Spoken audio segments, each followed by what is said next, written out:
Hey, what's up, guys? TheCampingRusher here. Today is a sad day in the Fortnite world, Epic Games world, and we got a big discussion today on what the future of Fortnite actually looks like, and I think what happened. It actually happened yesterday, but let's just call it today. I wanted to get all the information before making a video, so you've probably heard about it, but we're, again, going to dive deep, but around 900 employees at Epic Games were laid off yesterday. That's about 16% of the Epic Games staff. And there was this massive email sent out by Tim Sweeney, the CEO of Epic Games. And let me summarize the points he makes when explaining these layoffs. Epic is spending more than it earns to invest in the next evolution of Epic and Fortnite. Fortnite is growing again, but it's because of creative, which is a lower margin business in Battle Royale. So what this means, yeah, creative, we know, right, with the blow up of some creative maps like Only Up and the sheer amount of money they're putting into creative, there's lots of people, big developers coming in, building games. The players in Fortnite are growing again, but these players are, I don't know if spending less money or because margin can mean two things, right? The profitability per player is less. That could be because they're paying out so much to creators. 40% of Epic's profit is being paid out to these creators. So just, are they spending more, or are the players spending less, or is it a combo of both? That's not clarified here. Here's another point. Fortnite creative is now more popular than Fortnite Battle Royale in terms of play time. So remember, when they first started this program about 6 months ago, Epic Games paying out creators, Battle Royale had 60% of the play time. Obviously, that's now changed. Epic has been spending less time on marketing and events in an effort to reduce costs, which was not effective enough in the end, so they decided to lay off employees to cut costs further. So that was the main summary of the email. And before we dive into it, I just want to say, because we're gonna just talk shop, top Epic, talk the future of Fortnite. I feel very bad for the people and their families who were laid off. I really do hope there's other companies out there that are hiring. They've built just such a great, powerful community game, and it wouldn't have been possible without every single staff member. So I do feel for them, and I wish the best for all of them. Let's first talk about that last point. There's a reason we haven't been seeing as many events, as much marketing, maybe as much storyline. Maybe this is a look into why Donald Mustard retired when he did. The storyline part, let's just call it that, is definitely being focused on less. We noticed this, and now it's been officially mentioned. It's an effort to reduce costs. I guess it's just not one of the priorities for Epic, and they don't see a great return on it. We have a Chapter 4 finale event coming up. It's in the files. It's going to have 5 phases. It's supposed to be around the start of December, right at the end of our short Season 5. So how epic is this event going to be now that it's been officially mentioned? They're reducing focus on it. That's something we'll have to wait to see answered.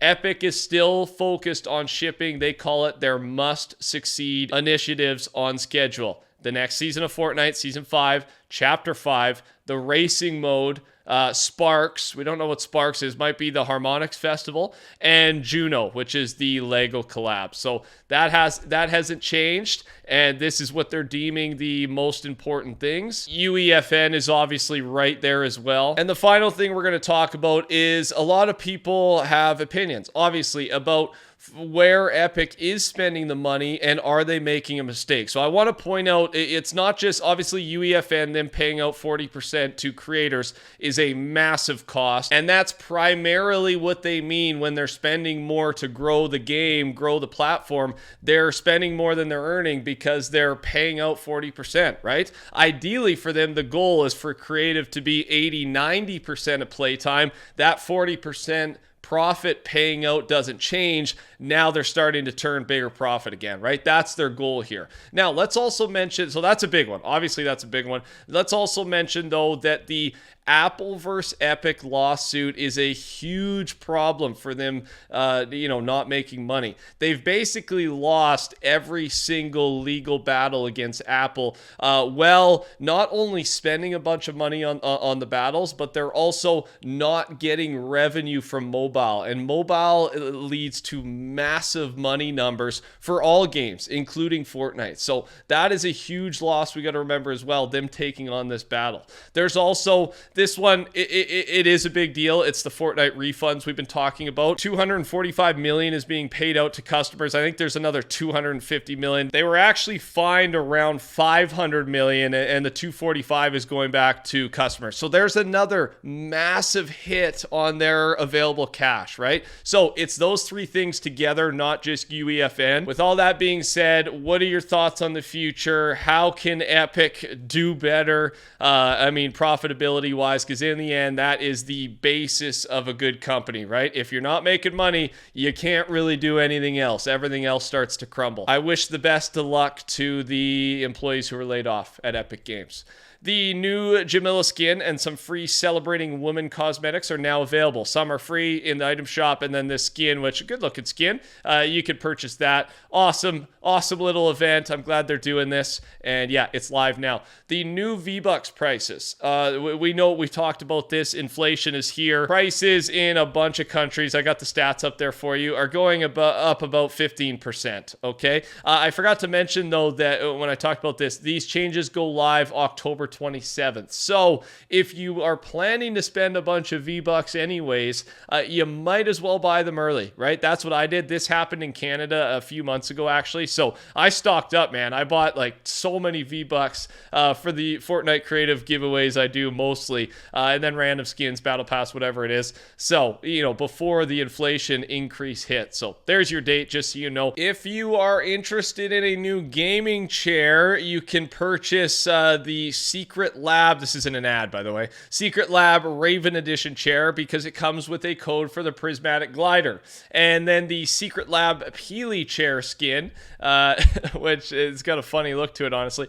It comes with a code for the Jumbo Popcorn emote. So, these things are pretty expensive. So I don't know if this, free cosmetic is going to, convince you to buy one of these chairs, but regardless, there is a deal going on. So I got to let you know about it. The Triarchs are not last reality as we initially thought, right? We got to see this new level up pack from the update recently. In the files, they came from an unknown fallen realm in which they were responsible for protecting the day and night.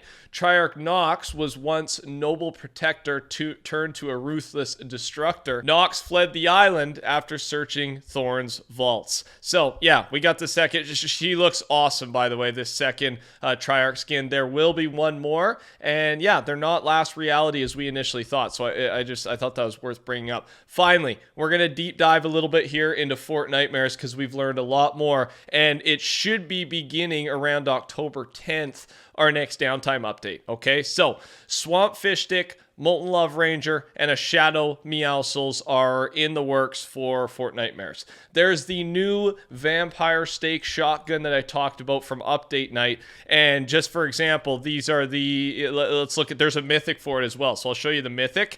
Player damage, close range, 106, 185.5 headshot. That's your max damage, so it's not a one pump, it's close. Ammo count is 4, fire rate's 1.3, reload time 3.5 seconds. So it sounds striker-ish, right? Like a pump, like a striker, and I'm really glad to hear that. And the damage seems reasonable. They don't really do one pumps anymore, let's be honest, right? We haven't had that in a long time. Not saying I agree with it, that's just how it is. They made that decision a while ago. A new Kinetic Blade is coming to the game. So Kinetic Blade, maybe with some changes, will be coming. Kato Vampire Boss with special animation. So I can actually show you those. This is what he's going to look like and how he's going to move. There will be a life drain ability, which will drain your HP, possibly give it back to him during the boss fight. That's coming. New weapons in display cases. Witch Brooms, Candy, and Pumpkin Launchers return. Horde Rush will return with challenges. I can't wait. I love me some Horde Rush. Expect that in the background. 3 new augments, new NPCs, Agent Jones, Victoria Saint, and Mincemeat. And then, of course, other new cosmetics. There'll be some other things as we learn more. And that's all I got for you today. Touch the like button. Take care. Talk soon. Goodbye.